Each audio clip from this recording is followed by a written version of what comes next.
ఈ కార్యక్రమము యేసు విడిపించుచున్నాడు పరిచర్యలు యొక్క సహకారులు మరియు ప్రార్థనా భాగస్వాములు మరియు శ్రేయోభిలాషుల ద్వారా సాధ్యమైనది.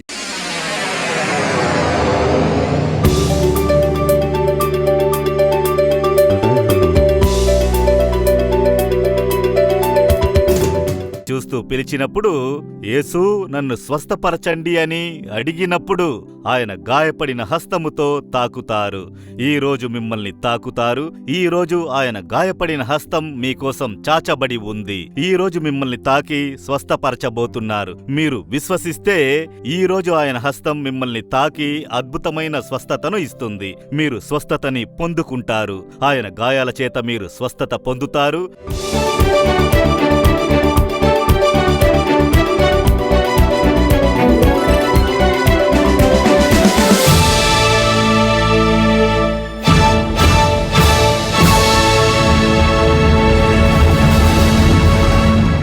పరిశుద్ధ యోహాన్ రాసిన సువార్త 19వ అధ్యాయము 17-18 వచనాల్ని చదవగా విందాము. ఆయన తన సిలువని మోసుకొని కపాల స్థలమును చోటుకు వెళ్ళెను. హెబ్రీ భాషలో దానికి గొల్గొదా అని పేరు. అక్కడ ఈ వైపున ఒకనిని ఆ వైపున ఒకనిని మధ్యన యేసును ఉంచి ఆయనతో కూడా ఇద్దరిని సిలువ వేసిరి. ఈ లేఖన వచనం చెబుతోంది, యేసు తమ సిలువను మోసుకుంటూ కొల్గదా అని చెప్పబడే కొండ మీదకి వెళ్లారు. ఆయనని సిలువలో బిగించడానికి రోమా సేవకులు ఆయనను కొట్టి తీసుకుని వెళ్లారు. యేసుని సిలువలో బిగించడానికి తీసుకుని వెళ్లారు. ఆయనక్కడ సిలువలో బిగించబడ్డారు. దానినే ఈ 2 లేఖన వచనాలు వివరంగా చెబుతున్నాయి. 2000 సంవత్సరాల క్రితము రోమియులు చాలా వరకు చాలా భాగాన్ని తమ పాలనలో ఉంచుకున్నారు. వారి పాలనా కాలములో క్రూరమైన మరణశిక్షలను విధించారు. ప్రభుత్వానికి విరోధంగా కలహాలు చేసేవారు, క్రూరమైన తప్పులు చేసేవారికి రోమా ప్రభుత్వము విధించేటటువంటి ఒక క్రూరమైన మరణశిక్ష శిలువ మరణము అనబడేది. ఒక మనిషిని సిలువలో బిగించడానికి అప్పగిస్తే ఎవరూ వాడి కోసము జాలి చూపి మాట్లాడలేరు. ఎవరూ వాడి కోసము ఆదరణగా మాట్లాడలేరు. అంతే, ప్రభుత్వం వాడికి మరణశిక్ష విధించింది. వాడిని వాళ్ళ ఇష్టం వచ్చినట్టుగా కొట్టి, వేదనపరిచి, బాధ పెట్టి, వాడిని కేవలంగా చూసి వాడిని జనం వెళుతూ వస్తూ ఉన్న ప్రదేశంలో సిలువలో బిగిస్తారట. వాడి వస్త్రాలన్నిటినీ విప్పేసి సిలువ మ్రానుమీద ఎక్కించి ఆ చేతులకి మేకులు దించబడును, ఆ కాళ్లకి మేకులు దించబడును. రక్తం వాడి శరీరం నుంచి కారడం ప్రారంభించును. ఆ సిలువ మ్రానుని లేపి నిలబెడతారు. ఆ 3 మేకులలో వాడి శరీరము వేలాడుతుంది. రక్తము కొద్ది కొద్దిగా వాడి శరీరం నుంచి కారుతుంటుంది. వాడి తల నుంచి కాలి వరకు చెప్పలేనటువంటి ఒక వేదన, వివరించలేని ఒక వేదన వాడి శరీరంలో ఏర్పడును. ఒక నరక వేదన అని చెప్పవచ్చును. ఎన్నో గంటలసేపు ఆ సిలువలో వాడు వేదన పడుతూ ఉంటాడు. ఆ వేదనను వాడు భరించాలి అన్నందు కోసమే చేదు నిండిన కాడిని వాడికి ఇస్తారట. అది కాస్త మత్తుని వాడికి ఇస్తుంది. ఆ వేదనని కాస్త వాడు సహించగలడు అనడము కోసము ఆ విధంగా చేస్తుంటారట. ఆ విధంగా సిలువలో వాడిని వేలాడదీస్తారు. వాడు చేసిన తప్పుని, ఆ పాపాన్ని ఆ సిలువ మీద రాసి ఉంచుతారు. వీడు ఎవరు, ఏం తప్పు చేశాడు అని రాసి ఉంచుతారు. అప్పుడు ఆ దారిలో వెళుతున్న ప్రజలందరూ చూస్తారు, ఓ, వీడే ఈ పాపాన్ని చేసినవాడు, ఈ తప్పును చేసినవాడు, ఈ విధంగా చేసిన ఒక దుర్మార్గుడు ఈరోజు ఇలా వేదనను అనుభవిస్తున్నాడని వాడిని ఎగతాళి చేస్తూ ఉంటారు. వాడి కోసం ఎవరూ జాలి చూపించరు. వాడిని పరిహసించి వాడిని హేళనగా మాట్లాడతారు. శరీరంలో వేదన ఒకవైపు, మనుషుల పరిహాసం వల్ల వాడి హృదయంలో ఏర్పడే దుఃఖము ఒకవైపు. కావున వాడు జీవాన్ని వాడు అసహ్యించుకొని వాడు బాధపడుతూ ప్రాణాన్ని వదులుతాడు. అటువంటి ఒక క్రూరమైన మరణమే శిలువ మరణము అనేది. ఈరోజు విధించబడే మరణశిక్షలన్నీ అలా ఒక నిమిషములోనే ప్రాణము పోతుంది, అయిపోతుంది. కాని రోమియుల ప్రభుత్వం ఇచ్చినటువంటి ఆ మరణశిక్ష అనేటటువంటిది మిక్కిలి క్రూరమైనది. లేఖనాన్ని మీరు జాగ్రత్తగా చదివారంటే యేసుక్రీస్తు సుమారు 6 గంటల సేపు ఆ శిలువలో వ్రేలాడారని మనము చూస్తున్నాము. అది ఎటువంటి వేదనను ఇచ్చి ఉంటుందో ఆలోచించి చూడండి. రక్తము కొద్ది కొద్దిగా కారి కారి కారి శరీరంలో మిక్కిలి ఒక వేదన ఏర్పడి వాడా మేకులలో వేలాడుతున్న నిమిత్తము వాడి ఊపిరితిత్తులు చెడిపోయి శ్వాస తీసుకోవడానికి కూడా ప్రతి క్షణము వాడు బాధపడతాడట. అటువంటి క్రూరమైన ఒక వేదనను తీసుకువస్తుంది ఆ శిలువ మరణము అనేది. అటువంటి ఒక మరణాన్ని యేసుక్రీస్తు స్వీకరించారు. దోపిడీలు, దొంగతనాలు చేసేవారు భయంకరమైన హంతకులకే కదా ఆ శిక్షను ప్రభుత్వము విధించింది. యేసు ఏం పాపము చేశారు? ఎందుకు ఆయన శిలువకు వెళ్ళాలి? ఒకవేళ ఆయన మీద అసూయగల మత నాయకులు ఆయన ఎదుగుదలని, ఆయన ప్రేమ ప్రఖ్యాతిని చూసి ఆయన వెనక చాలామంది జనం వెళుతున్నందువల్ల అసూయతో ఉన్న అప్పటి మత నాయకులు ప్రవర్తించారు. యేసుని నాశనము చెయ్యాలని వాళ్ళు ప్రయత్నించారు. వాళ్లే ఆ పథకము వేసి ఆయన్ని ఖైదు చేసి ప్రభుత్వాధికారి ముందు నిలబెట్టి ఆయనను హత్య చెయ్యాలని గొడవ చేసి మరణశిక్ష నెరవేర్చే విధముగా చేశారు. ఒకవేళ ఆ మనుషులే అని మనము అనుకోవచ్చు. ఒక మనిషి తలుచుకుంటే ఆయన్ని సిలువలో బిగించి చంపగలడా? ఆయన ఆకాశం భూమిని సృష్టించిన సర్వశక్తిగల దేవుడు. ఆకాశం నాకు సింహాసనము, భూమి నాకు పాదపీఠము అని చెప్పిన దేవుడు. సముద్రం మీద నడిచిన వారు, గాలిని సముద్రాన్ని గద్దించిన వారు, మరణించిన వారిని జీవంతో లేపినవారు. ఆయనను సాధారణమైన మనుషులు కలిసి చంపగలరు అంటే ఒక్కరూ ఆయనని చంపలేరు. నాకు ప్రియమైన వారలారా, ఆయనే తమ జీవాన్ని ఇచ్చారు అని లేఖనము చెబుతోంది. యోహాన్ 10వ అధ్యాయము 18వ వచనాన్ని మీరు చదివారంటే యేసు చెబుతున్నారు, ఒక్కరూ నా వద్ద నుండి నా జీవాన్ని తీసుకోలేరు, నేనే నా జీవాన్ని ఇస్తున్నాను. ఆ విధంగా దేవుడు చెప్పినది మనం చూస్తున్నాము. నేనే అది ఇచ్చి నేనది మళ్ళీ తీసుకుంటాను అనే విధముగా యేసు చెప్పినది మనము చూస్తున్నాము. నాకు ప్రియమైన వారలారా, ఒక్క తప్పు చేయని వారు, ఒక్క పాపము చేయని వారు, ఇద్దరు దొంగల మధ్య ఒక దొంగలాగా ఆయన వేలాడారు. తీతుకు 2వ అధ్యాయము 14వ వచనాన్ని చదివి చూడండి. మనల్ని సకల అక్రమాల నుండి విమోచించుట కొరకు మనకి ఒక జీవితాన్ని ఇవ్వడము కోసము యేసు శిలువలో తమను తామే అప్పగించారు. ఆ విధంగా లేఖన వచనము చెబుతోంది. కావున ఆయన శిలువలో మరణించినది మన ప్రతి ఒక్కరి కోసము, ఈ లోకంలో ఉన్న ప్రతి ఒక్క మనిషి కోసము. యేసు శిలువలో తనను మరణించుటకు అప్పగించారు. తనను బలిగా ఆయన అప్పగించారు. ఆ బాధలకు తనను అప్పగించుకున్నారు. ఆ విధంగా లేఖనము చెబుతోంది. కొరడాతో ఆయన్ని కొట్టినప్పుడు, తలలో ముళ్ళ కిరీటము పెట్టబడినప్పుడు, ఆయన శరీరం నుంచి రక్తం కారినప్పుడు, ఆయన శరీరము ముక్కలుగా ఖండించబడి చిత్రవధ చేసినప్పుడు, ఆయన శిలువను మోసుకుంటూ తడబడుతూ వెళ్ళినప్పుడు, ఆయన శిలువ మీదకు ఎక్కించి మేకులతో బిగించబడినప్పుడు మిమ్మల్ని, నన్ను ఆయన గుర్తు చేసుకున్నారు. మన మీద ఉంచిన ప్రేమ నిమిత్తము ఆ బాధలను సహించుటకు తమను అప్పగించుకున్నారు. నన్ను కొట్టనివ్వండి, చిత్రవధ చెయ్యనివ్వండి, నా శరీరాన్ని నలగొట్టనివ్వండి, నా రక్తము చిందించబడనివ్వండి అని తమను ఆ బాధలకు అప్పగించుకున్నారు అని లేఖనము చెబుతోంది. ఎందుకు ఆ విధంగా తనను అప్పగించుకోవాలి? ఆయన బాధలు పడినందువలన మనకి ఏం ఆశీర్వాదము ఏర్పడుతుంది? ఆయన రక్తము చిందించిన దాని నిమిత్తము, ఆయన శిలువలో అవమానాలు భరించిన నిమిత్తము మనకు ఏ ఆశీర్వాదము ఏర్పడుతుంది? నాకు ప్రియమైన వారలారా, దాన్నే మనం ధ్యానించి ఈరోజు ప్రార్థించబోతున్నాము. పరిశుద్ధ మత్తయి 8వ అధ్యాయము 17వ వచనము. అందువలన ఆయనే మన బలహీనతలను వహించుకొని మన రోగములను భరించనని ప్రవక్త అయిన యెషయ్యా ద్వారా చెప్పబడినది నెరవేరెను. లేఖనం చెబుతోంది, యేసుక్రీస్తు మన బలహీనతలను మోసి మన వ్యాధులను ఆ శిలువలో మోశారు. మన పాపములను, అతిక్రమములను మాత్రం ఆయన శిలువలో మోయలేదు. మన వ్యాధులు, మన బలహీనతలు.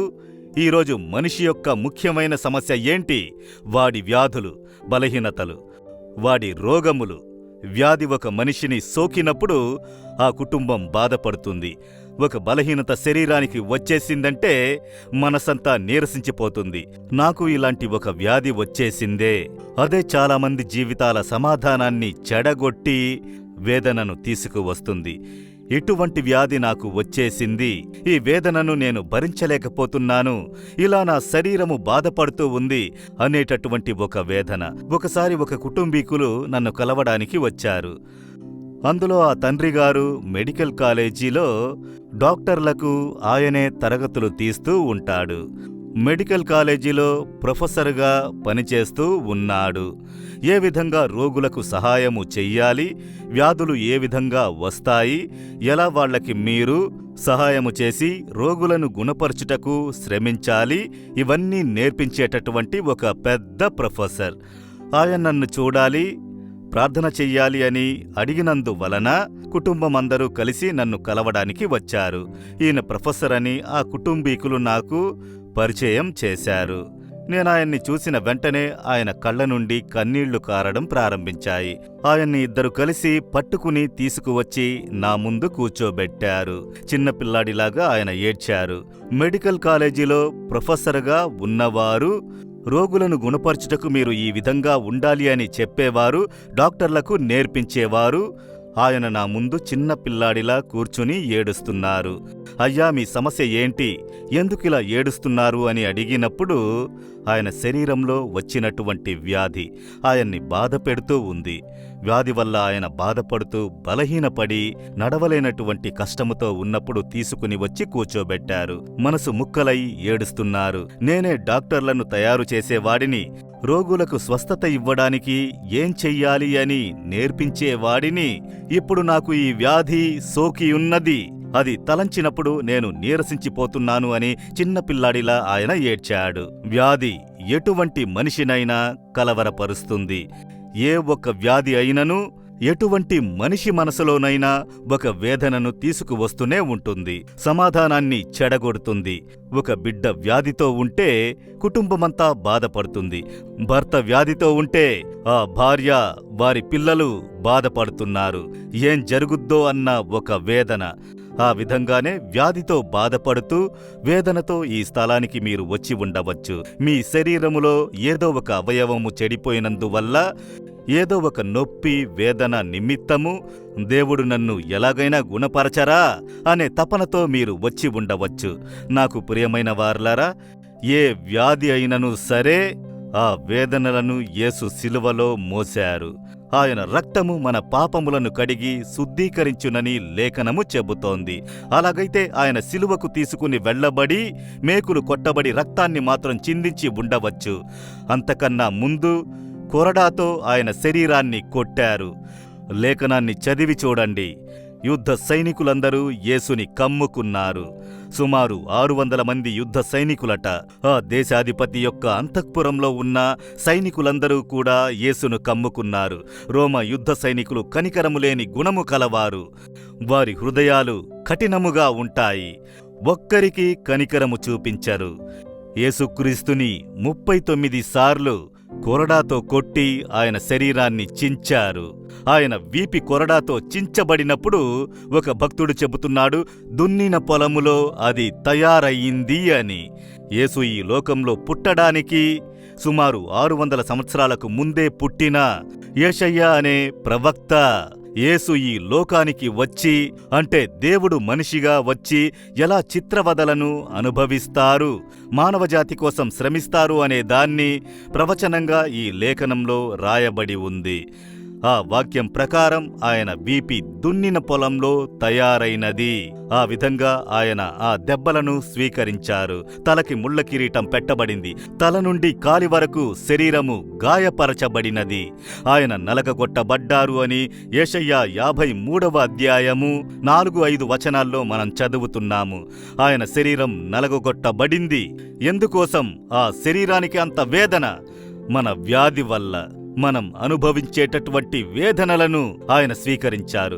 ఈ రోజు మీ శరీరంలో మీరు అనుభవించేటటువంటి బలహీనతలు, ఆ వ్యాధి యొక్క వేదనని తన తల మీద ఆయన మోసుకున్నారు మిమ్మల్ని స్వస్థపరచుట కోసము. ఈ రోజు రోగులను ఆయన స్వస్థపరచుటకు కారణము ఏమిటి? ఈ రోజుకి యేసు పేరుని చెప్పేటప్పుడు వ్యాధులు తొలగిపోవుటకు కారణము ఏమిటి? మన రోగాలను ఆయన సిలువలో మోశారు. మన కోసం దెబ్బలు ఆయన తిన్నారు. శరీరము నలగొట్టబడినా తన శరీరాన్ని ఆయన అప్పగించారు మనల్ని స్వస్థపరచుట కొరకు.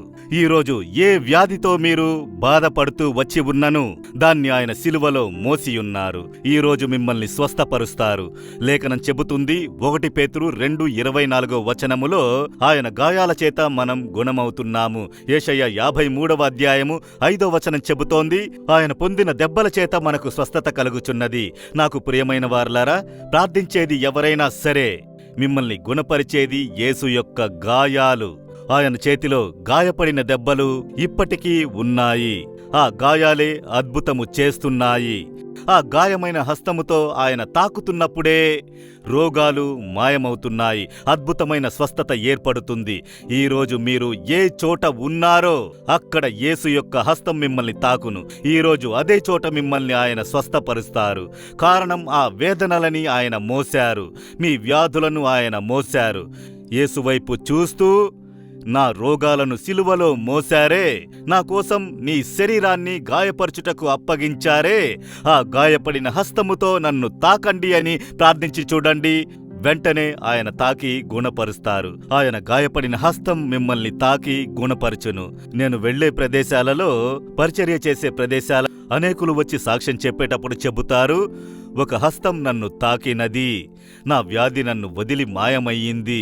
ఒక హస్తం నన్ను తాకినట్టుగా నాకనిపించింది, నా వ్యాధి నన్ను వదిలి వెంటనే మాయమైపోయినది. ఆ విధంగా ఎంతోమంది సాక్ష్యం చెప్పడం నేను విని ఉన్నాను. ఒకసారి ఒకరు చెప్పారు, నా తలలోకి వచ్చిన ఈ వ్యాధి, ఏదో ఒక బాధ, ఒక్కరోజు కూడా ప్రశాంతంగా నిద్రపోలేను. ఆ వేదనతో కష్టపడుతూ ఉన్నాను. మీ మీటింగ్లో ప్రార్థన చేస్తూ ఉన్నప్పుడు ఎవరో నా తలను తాకారు. ఆ తల మీద ఎవరో చేయి పెట్టడం నాకు తెలిసింది. వెంటనే నా తలలోని సమస్య తొలగిపోయినది. అన్నీ మాయమై తేలికైపోయింది. స్వస్థత పొందాను అని సాక్ష్యం చెప్పారు. ఒకసారి ఒక తల్లిగారు చెప్పారు, నా శరీరంలోని కడుపు భాగంలో ఒక గడ్డ ఉండింది, అది క్యాన్సర్ కావచ్చు అని ఆ విధంగా వైద్యులు చెప్పారు. కానీ నాకు ఆపరేషన్ చేయించుకోవడానికి భయము. యేసు, మీరే నన్ను గుణపరచండి, ఈ గడ్డను తీసిపారేయండి అని ప్రార్థించారట. ప్రార్థనా సమయంలో ఒక హస్తము తాకింది. ఆ గడ్డ ఉన్న భాగంలో ఒక హస్తము తాకి ఆ గడ్డను తీసి పారేయడం ఆవిడికి తెలిసిందట. ఆశ్చర్యంతో వచ్చి చెప్పారు, అయ్యా, ఒక హస్తం నన్ను తాకడం నాకు తెలిసింది, ఆ గడ్డను పీకి పారేయడం నాకు తెలిసింది. ఇప్పుడు ఆ చోట గడ్డ లేదు, మాయమైపోయిందని చెప్పారు. ఎవరి హస్తము? యేసు యొక్క హస్తము. ఆ గాయపడిన హస్తము తాకి ఆ గడ్డను తీసి పారేసిందని సంతోషంగా చెప్పారు. నాకు ప్రియమైన వారలారా, ఇంకొక ఆశ్చర్యమైన కార్యమేంటో తెలుసా? ఒకసారి ఒక పట్టణానికి నేను పరిచర్యకు వెళ్ళాను. ఒక సహోదరుడు స్టేజ్ మీదకి పరుగున వచ్చాడు. అతను చెప్పాడు, నా కాలిలోనే నాకు సమస్య, నా పాదంలో నాకు సమస్య, నడవలేను, నొప్పి, వాపు. ఎంతోమంది వైద్యుల దగ్గరకు వెళ్లినా స్వస్థత ఏర్పడలేదు. నడవలేని విధంగా కుంటుకుంటూ వచ్చి ఈ మీటింగ్లో నిలబడ్డాను. యేసు, నన్ను తాకి గుణపరచండి అని ప్రార్థన చేశాను. అప్పుడు ఆయన చెప్పారు, ఒక హస్తం నన్ను తాకింది. దేవుడు ఎక్కడ మిమ్మల్ని తాకారు అని అడిగినప్పుడు చెప్పారు, వాచిపోయి ఉన్న నా పాదాన్ని, నా కాలిని హస్తము తాకడము నాకు తెలిసింది. వెంటనే ఆ నొప్పి మాయమైంది, వాపు మాయమైంది, స్వస్థత పొందాను, కాలిని చూడండి నార్మల్ అయిపోయిందని ఆయన ఆనందంగా చెప్పారు. ఆయన చెప్పిన విషయానికి ఆశ్చర్యం నేను భరించలేకపోయాను. ఆలోచించి చూడండి, దేవాతి దేవుడు, సర్వశక్తి గలవారు, పరిశుద్ధము గల దేవుడు, ఒక వ్యక్తి పిలుస్తున్నాడు, దేవుడా ఆ కాలిని తాకి గుణపరచండి అని. ఆలోచించి చూడండి, ఒక మనిషి కాలిని తాకి అంటే సాధారణమైన మనిషి తాకలేడు. యేసు ప్రేమ ఎటువంటిదో చూడండి. ఆయన వంగి ఆ మనిషి కాలుని తాకి వాడిని స్వస్థపరిచారు. అటువంటి ప్రేమగల దేవుడు ఆయన. మీరు ఆయన్ని చూస్తూ పిలిచినప్పుడు, యేసు నన్ను స్వస్థపరచండి అని అడిగినప్పుడు ఆయన గాయపడిన హస్తముతో తాకుతారు. ఈరోజు మిమ్మల్ని తాకుతారు. ఈరోజు ఆయన గాయపడిన హస్తం మీకోసం చాచబడి ఉంది. ఈరోజు మిమ్మల్ని తాకి స్వస్థపరచబోతున్నారు. మీరు విశ్వసిస్తే ఈరోజు ఆయన హస్తం మిమ్మల్ని తాకి అద్భుతమైన స్వస్థతను ఇస్తుంది. మీరు స్వస్థతని పొందుకుంటారు. ఆయన గాయాల చేత మీరు స్వస్థత పొందుతారు.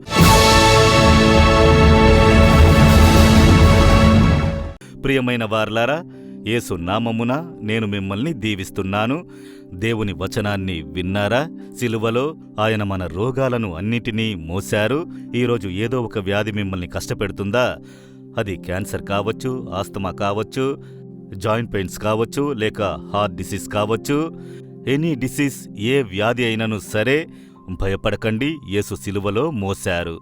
ఆయన చేతిలో మేకులు దించబడిన గాయాలు ఉన్నాయా? వచనం ఏం చెబుతోంది? ఆయన గాయాలచే మనం స్వస్థత పొందుతున్నాం. మనం ప్రార్థించేటప్పుడు ఏం జరుగుతుంది? యేసు తన గాయపడిన హస్తముచే తాకి గుణపరుస్తున్నారు. అదే రహస్యము. ఇప్పుడు దేవుడా, నా కోసం సిలువలో వ్యాధులను మోశారు.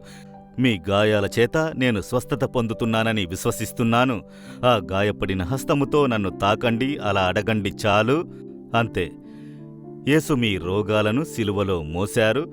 మీ కొరకు గాయాలను స్వీకరించారు. గాయపడిన హస్తముతో తాకండి. ఆయన తాకితే స్వస్థత. అంతే. విశ్వసిస్తున్నారా? ఇప్పుడు నేను ప్రార్థించబోతున్నాను. వ్యాధి ఉన్న చోట చేయి పెట్టండి. ఎక్కడ మీకు స్వస్థత కావాలి? హృదయంలో, మీ లంగ్స్లో, మీ స్టొమక్లో, మీ తలలో, మీ గొంతులో ఎక్కడ వ్యాధి సోకి ఉంది అక్కడ చేయి ఉంచండి. లేదా మీ హృదయం మీద అలా చేయి ఉంచి, యేసు నన్ను తాకండి, మీ గాయపడిన హస్తముతో నన్ను తాకండి, నేను విశ్వసిస్తున్నాను, నా వ్యాధులన్నిటినీ సిలువలో మోశారు. అది చెప్పి ప్రార్థన చేయండి. నోరు తెరిచి చెప్పి ప్రార్థన చేయండి. మీ ఇంట్లో ఎవరైనా వ్యాధితో ఉంటే వారి మీద చేయి ఉంచండి. ఇప్పుడు ప్రార్థించేటప్పుడే యేసు తాకుతారు. ప్రార్థన ముగిసిన వెంటనే స్వస్థత పొందుతారు, లేస్తారు. విశ్వసించండి. ప్రార్థన ముగిసిన వెంటనే మీ శరీరంలోని వ్యాధి మాయమవుతుంది. చూడండి, విశ్వసించండి. ఆయన గాయానికి అంత శక్తి ఉంది. యేసు గాయానికి మనం ఇప్పుడు ప్రార్థించబోతున్నాం.